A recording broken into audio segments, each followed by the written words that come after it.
अस्सलाम वालेकुम बेटा। लास्ट टाइम हमने जी एवेपोरेशन के बारे में पढ़ा था। तो एवेपोरेशन क्या है कि जब कोई लिक्विड जो होता है ना वो ही जो है ना वो गैस के अंदर चेंज हो जाता है, तो इस सारे प्रोसेस को जो है ना हम क्या कहते हैं, एवेपोरेशन कहते हैं। ठीक है, और उसके बारे में आज जो है ना हम उसके फैक्टर के बारे में पढ़ेंगे कि एवेपोरेशन जो है ना वो उसके कौन से फैक्टर्स हैं, मतलब जिसकी वजह से वो जो है ना उसकी रेट ऑफ एवेपोरेशन जो होता है ना वो अफेक्ट होता है। सबसे पहले जो उसमें आपके पास आएगा एरिया, सरफेस एरिया आपके पास।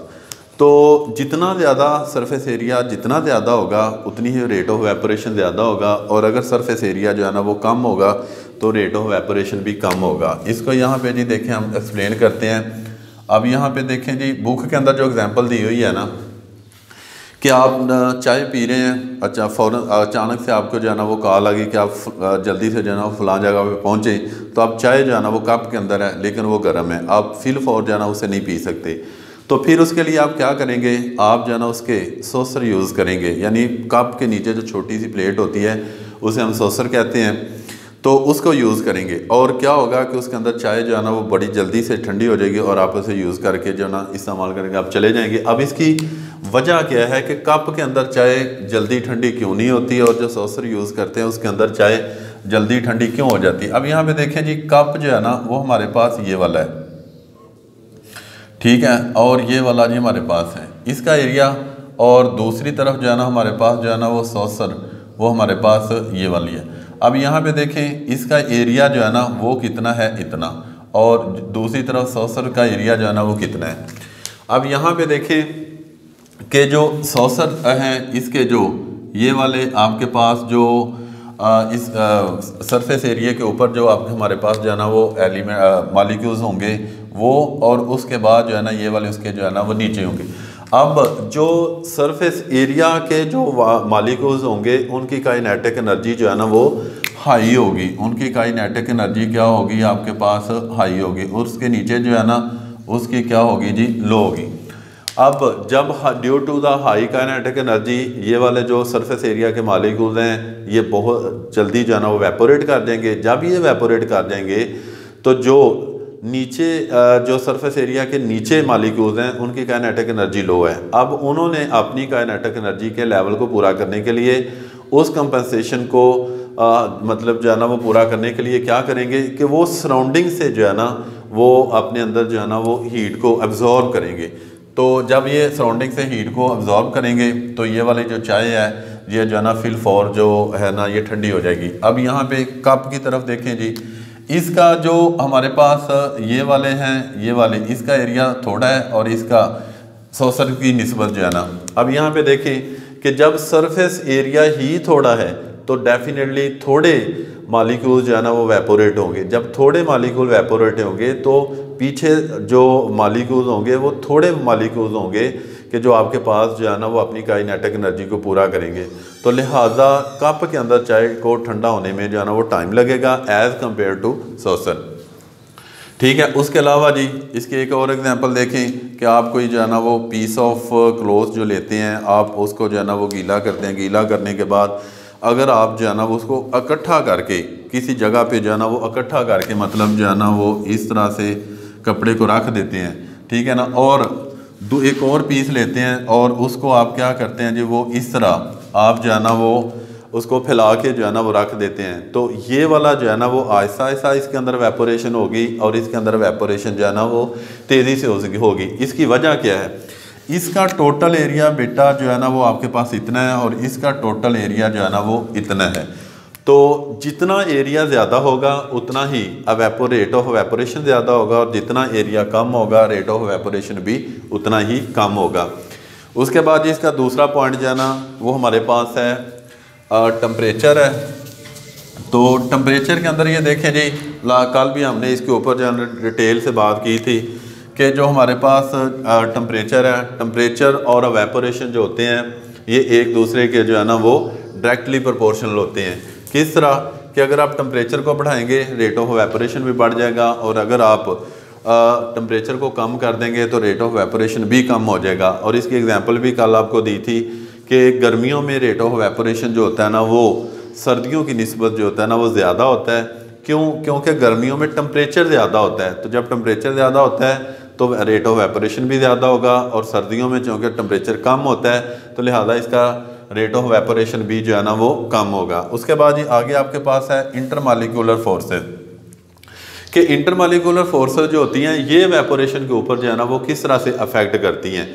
अब वो लिक्विड कि जिनकी इंटरमालिक्यूलर फोर्सेस जो होती हैं ना वो स्ट्रॉन्ग होती हैं, वो कम वेपोरेट करते हैं, और वो लिक्विड जिनके मालिक्यूल्स की अंदर जो है ना इंटरमालिक्यूलर फोर्सेस जो होती हैं ना वो वीक होती हैं, वो तेज़ी से जो है ना वो एवेपोरेट करती हैं। तो फिर जो है ना क्या है कि इंटरमालिक्यूलर फोर्सेस और रेट और वेपोरेशन के दरमियान जो है ना वो इन्वर्सली रिलेशनशिप पाया जाता है, कि अगर इंटरमालिक्यूलर फोर्सेस वीक होंगी तो रेट ऑफ वेपोरेशन जो है ना वो ज़्यादा होगा, और अगर इंटरमालिक्यूलर फोर्सेस जो है ना वो स्ट्रॉन्ग होंगी तो रेट ऑफ वेपोरेशन जो है ना वो कम होगा। इसकी एग्जांपल हम लेते हैं जी, एक तरफ हमारे पास है अल्कोहल और दूसरी तरफ हमारे पास है जी वाटर।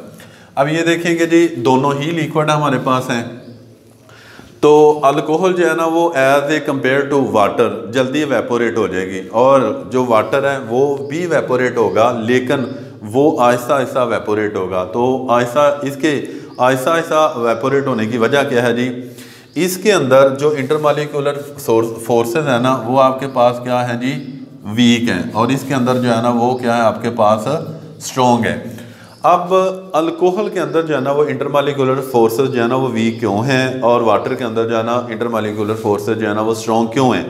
अब जो अल्कोहल है इसके अंदर हाइड्रोजन बॉन्डिंग जो है ना, हाइड्रोजन बॉन्डिंग जो है ना वो नहीं है, लेकिन यहाँ पे आपके पास क्या है हाइड्रोजन बॉन्डिंग वाटर के अंदर जो है ना है। अब देखिए कि जब अल्कोहल का जो वाला जो लिक्विड है उसके अंदर हाइड्रोजन बॉन्डिंग नहीं है, तो हाइड्रोजन बॉन्डिंग भी इंटरमालिक्यूलर फोर्सेस की एक टाइप हैं। तो कहते हैं जब आपके पास हाइड्रोजन बॉन्डिंग नहीं है अल्कोहल के अंदर, तो इसका मतलब है इस यहाँ पे इंटरमालिक्यूलर फोर्सेस जो होती हैं ना वो वीक होती हैं, तो लिहाजा ये जल्दी से एवेपोरेट कर देंगे।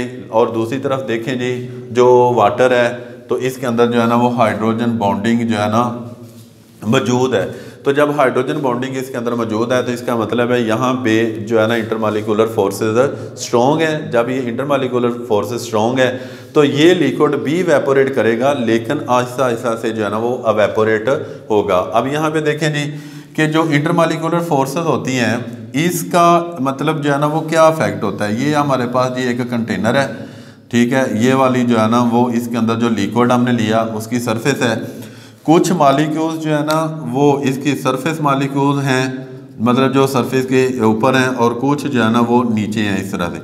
अभी हमने ये देखना है कि इंटरमालिक्यूलर फोर्सेस जो है ना वो किस तरह एवेपोरेशन के ऊपर अफेक्ट करती हैं, और ये सारा प्रोसेस होता कैसे है। अब यहाँ पे देखें जी जो सरफेस एरिया मालिक्यूल्स हैं वो क्या करेंगे कि वो तेज़ी के साथ जो है ना वो एवेपोरेट हो जाएंगे ऐसे। जब ये वाले एवेपोरेट हो जाएंगे तो पीछे क्या होगा, अब जो हमारे पास लिक्विड है, अगर ये वाला लिक्विड है कि जिसके अंदर इंटरमालिक्यूलर फोर्सेस जो है ना वो वीक होंगी, तो फिर क्या होगा कि ये तो एवेपोरेट हो जाएंगे। अब इनका आपस में जो लिंक होगा ना, क्योंकि इंटरमालिक्यूलर फोर्सेस वीक हैं तो लिहाजा इनका आपस में रिलेशन भी वीक है, ये तो एवेपोरेट हो जाएंगे, लेकिन ये इसको जब छोड़ेंगे तो वो मतलब इनको कोई प्रॉब्लम नहीं होगा, वो आसानी से जो है ना इनसे सेपरेट होके एवेपोरेट हो जाएंगे, और ये जो है ना वो वहीं के वहीं रहेंगे, ठीक है। और इस तरह फिर आपके पास क्या होगा कि अगर इंटरमालिक्यूलर फोर्सेस ये वाली जो अबव द सरफेस या अंडर द सरफेस जो मालिक्यूल है, उन दोनों मालिक्यूल के दरमियान जो है इंटरमालिक्यूलर फोर्सेस अगर वीक है तो ये जो सरफेस एरिया मालिक्यूल्स हैं वो बड़ी आसानी से जो है ना वो एवेपोरेट कर देंगे।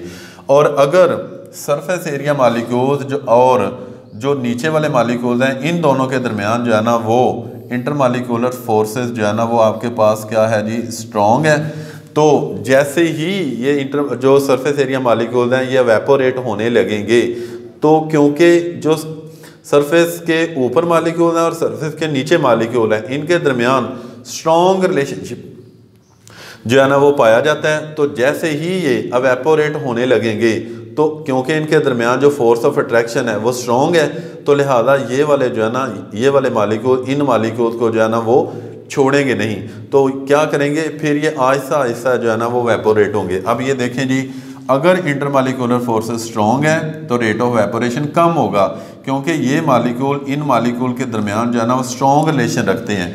तो जब रिलेशन स्ट्रॉन्ग हो तो फिर एक को छोड़ने में जो है ना वो टाइम लगता है, यानी आहिस्ता आहिस्ता जो है ना वो छोड़ेंगे। और अगर इनके दरमियान जो है ना वो रिलेशनशिप वीक होता है तो फिर क्या होगा, मतलब कोई इतना ख़ास रिलेशन नहीं है, तो जैसे ही इनको मौका मिलेगा ये वेपोरेट हो जाएंगे और ये जो है ना वो वहीं पे रहेंगे।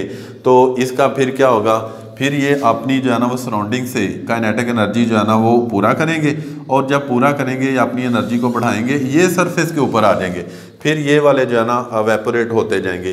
तो इस तरह ये वाली 3 फैक्टर जो है ना जी ये वेपोरेट के ऊपर बहुत ज़्यादा इफेक्ट करते हैं। इससे वेपोरेशन का रेट जो है ना वो कम या ज़्यादा जो है ना वो होगा। तो ये वाला जी आपके पास अब लॉन्ग क्वेश्चन जो हमने कल भी पढ़ा था आज भी है, अगर लॉन्ग आता है तो वही आएगा define evaporation, what is evaporation, right the factor which affect the rate of evaporation. तो आपने वो एक लाइन जो कल बताई थी डेफिनेशन लिखनी है, नीचे उसकी एग्जांपल प्लस इक्वेशन लिखनी है, तो फिर बड़ा मेन में करके फैक्टर ऑफ द वेपोरेशन लिखा, आपने जस्ट फैक्टर लिखना है मार्कर के साथ। फिर ये नंबर 1 2 3, नंबर 1 आप सरफेस एरिया लिखेंगे, फिर आप उसको डिस्कस करेंगे, नंबर 2 टेम्परेचर है, उसके बाद जो है ना वो इंटरमालिक्यूलर फोर्सेस है। तो ये वाला आपके पास क्वेश्चन आएगा। बाद दफ़ा वो सिर्फ जो है ना वो फैक्टर ऑफ द वेपोरेशन पूछता है, तो भी आपने पहले वेपोरेशन की डेफिनेशन लिखनी है, उसके बाद जो है ना वो आपने इसके फैक्टर लिखने और इसको जो है ना वो डिस्कस करेंगे। तो ये हमारा सवाल जी, ये जो हमारा टॉपिक था वेपोरेशन का कंप्लीट हुआ। इसके बारे में अगर कोई क्वेश्चन है तो आप व्हाट्सएप पे जो है ना वो मैसेज करके पूछ सकते हैं। सुबह इंशाल्लाह जो है ना हम नेक्स्ट टॉपिक को डिस्कस करेंगे। अल्लाह।